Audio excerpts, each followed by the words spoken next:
자, 2부로 돌아오셨는데요. 2부에서는 앞서 1부에서 말씀드린 것처럼 제가 한번 레슨을 직접 받으면서 설명을 드려보도록 하겠습니다. 가시죠. 자, 두 번째 질문에서 주셨던 구질 변화에 따른 받는 방법을 한번 레슨 받아보도록 하겠습니다. 한번 알려주실까요?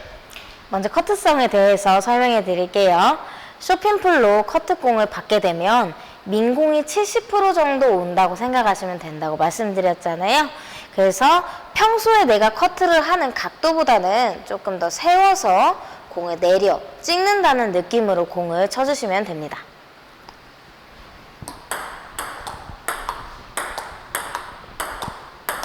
자, 이런 식으로 치면은 제가 이제 평소에 사람들한테 커트를 하라고 가르쳤던 45도 정도 각도를 유지해서 친 거거든요.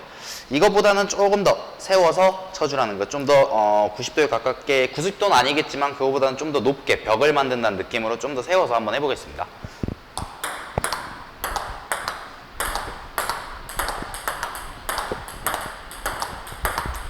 이런 식으로 하면 이제 너클성이 있으니까 조금 더 쉽게 편하게 가는 공을 볼 수 있겠네요. 그럼 그렇죠. 이제 민볼 같은 경우는 어떻게 해야 되는지 한번 설명해 주시겠어요? 앞서 말씀드린 것처럼 민공 같은 경우는 커트성 회전이 30% 정도가 살아있다고 말씀드렸잖아요. 그래서 내가 평소에 들고 있는 라켓 각도보다는 조금 더 아래에서 위로 엎어서 스윙한다는 느낌으로 타구해 주시면 좋을 것 같습니다. 한번 해볼까요? 그러면 이제 제가 그렇게 하기 전에 원래 하던 대로 한번 해보겠습니다. 원래 하던 경우가 이런 식으로 제가 이제 명치에서 많이 시작을 하라고 하거든요. 그럼 방금처럼 네트로 걸리는 경우가 생기는데, 그럼 명치가 아닌 배꼽 정도에서 내려서 시작해주면 좀 더 쉽게 칠 수 있다는 거죠.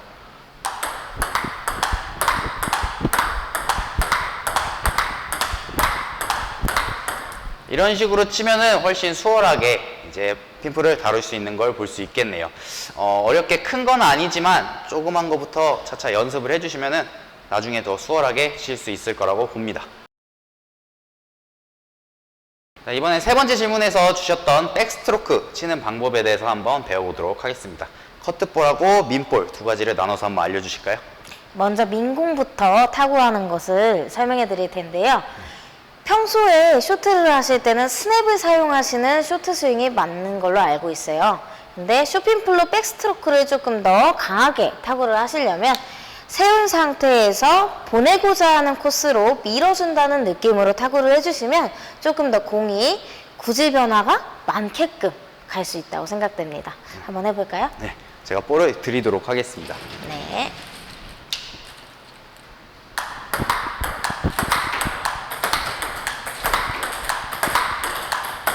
이런 식으로 치시면은 이제 훨씬 더 많은 변화가 있는 거죠. 그렇죠. 방금 설명해드린 거랑 반대로 내가 조금 더 빠른 공으로 상대방을 어지럽히겠다 정도라고 생각하시면 손목 스냅을 사용하는 스윙으로 조금 더 이질적이고 변화 있는 스트로크를 치겠다, 세워서 밀어치는 타구 정도라고 생각해 주시면 될 것 같습니다. 그러면 이제 그냥 쳤을 때하고 손목을 쳤을 때하고 볼이 어떻게 다른지 한번 보여주시겠어요?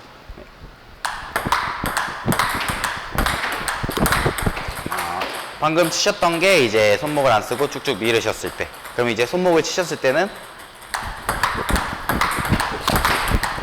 확실히 볼이 더 빠르고 간결하게 가는 걸 볼 수 있겠네요. 그렇죠. 네, 그럼 이제 두 번째로 이제 커트볼 한번 설명해 주실까요? 커트공 같은 경우에는 앞서 말씀드린 것처럼 라켓이 접시라고 생각을 하시고 앞으로 엎어준다는 느낌으로 타구를 하시면 되시는데, 여기서 가장 포인트는 엎어주는 타구 시점에 손목을 굉장히 빨리 사용을 해주셔야 된다는 점입니다. 한번 해볼까요? 네.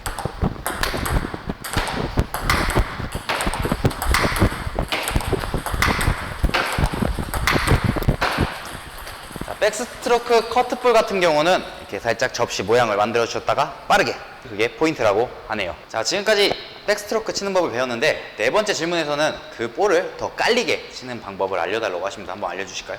앞서 스윙했던 것과 동일한 방법으로 라켓을 조금 더 세우셔서 타구점을 느리듯이 코스를 바라보면서 스윙을 해주시면 되시는데요. 여기서 포인트는 느리듯이 타구를 하는 동안에 팔꿈치랄지 손목이 위치가 바뀌지 않는 것이 포인트라고 생각됩니다. 한번 해볼까요?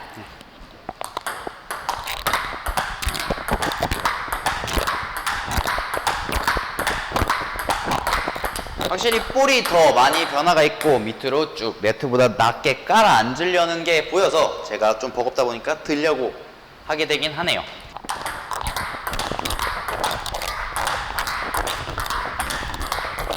이런 식으로 배꼽에서 올려치니까 조금 더 수월하게 칠 수 있다는 걸 보실 수 있으실 겁니다. 자, 5번째 질문에서는 지금까지 친 백스트로크를 더 잘 치려면 어떤 연습 방법을 있어야 되는지 하는데 한번 설명해 주실까요? 제가 어렸을 때를 예를 들어서 연결을 많이 하시는 방법이 가장 좋은 방법이라고 말씀을 드렸잖아요. 근데 연습하는 방법도 여러 가지가 있을 수 있어요. 그 중에 가장 기억을 하셔야 되는 부분은 연결을 많이 하시되 상대방을 배려해 준다고 생각을 하시고 같은 강도, 한결같은 속도, 그리고 같은 위치로 치시는 게 가장 좋은 연습 방법입니다. 한번 해볼까요?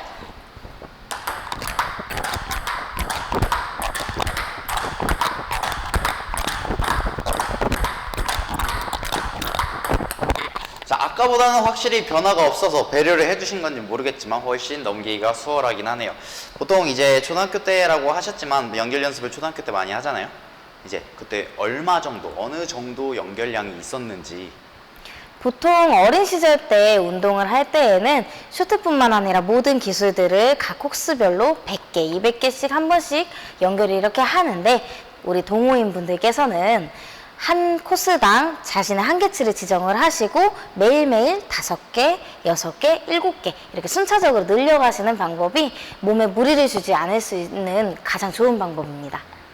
이런 식으로 같이 핀풀이 있으시다면은 같이 연습량을 늘려가시면서 배우시면 같이 연습을 하시면은 핀풀을 더 잘 다룰 수 있게 되겠죠. 한번 해보시기 바랍니다. 마지막 질문입니다. 남진 선수만의 득점 포인트를 알려달라고 하시는데 한번 보여주실까요? 앞서 말씀드린 것처럼 제가 신장도 작고 파워도 적기 때문에 스피디한 스타일들을 많이 사용한다고 말씀을 드렸는데요. 우리 동호인 분들께서도 내가 자주 사용하는 기술, 그리고 나의 신장이랄지 내가 맞출 수 있는 속도를 잘 파악을 하시고 내 몸에 맞는 옷을 입으시는 것처럼 가장 좋은 득점 포인트를 만드시면 좋으실 것 같습니다. 자, 한번 해볼까요?